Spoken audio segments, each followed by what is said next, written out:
ఈ జొన్న రవ్వతో ఉప్మా కోసం జొన్నలు మిక్సీ పెట్టి జల్లించుకొని రవ్వ రెడీ పెట్టుకున్నాను.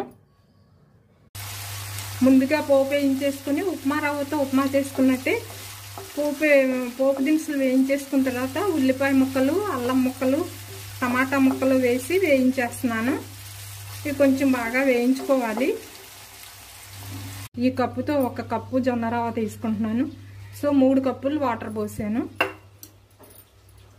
సరిపడినంత సాల్ట్ వేసేసుకుందాం.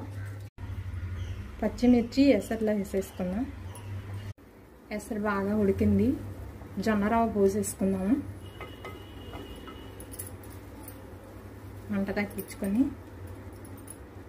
గండి జొన్నలు మిక్సీ పెట్టి రవ్వ రెడీ చేసి పెట్టుకున్నాను కదా, ఈ కప్పుతో 1 రవ్వ పోస్తున్నాను. ముందుగా 3 కప్పులు నీళ్లు పోసి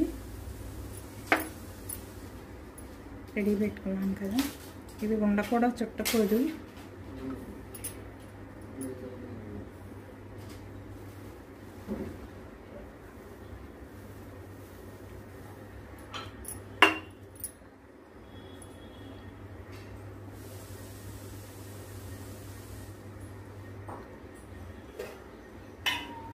ఒకసారి మూత తీసి కలిపి పెట్టుకున్నాను.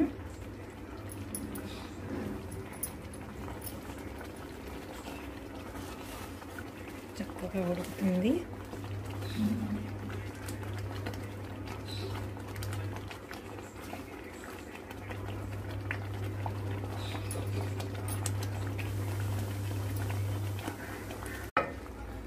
ఉప్పు సరి చూసుకుందాం.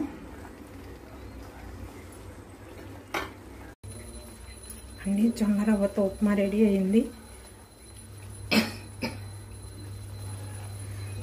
కొంచెం ఎక్కువ టైం పడుతుంది జొన్న రవ్వ ఉడకడానికి, మనకు తెలిసిందే కదా.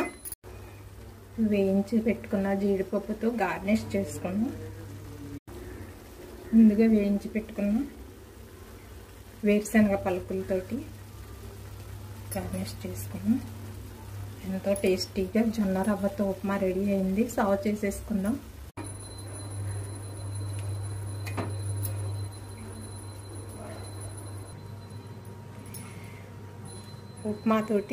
ఉప్మాతోటి నిమ్మ చెక్క, కొబ్బరి కారం కాంబినేషన్ చాలా బాగుంటుందండి. కొబ్బరి కారంలో కొద్దిగా నెయ్యి వడ్డించేద్దాం. ఎంతో టేస్టీగా, ఎమ్మీగా, షుగర్ పేషెంట్స్ కూడా తినే విధంగా జొన్న రవ్వతో ఉప్మా రెడీ అయ్యింది.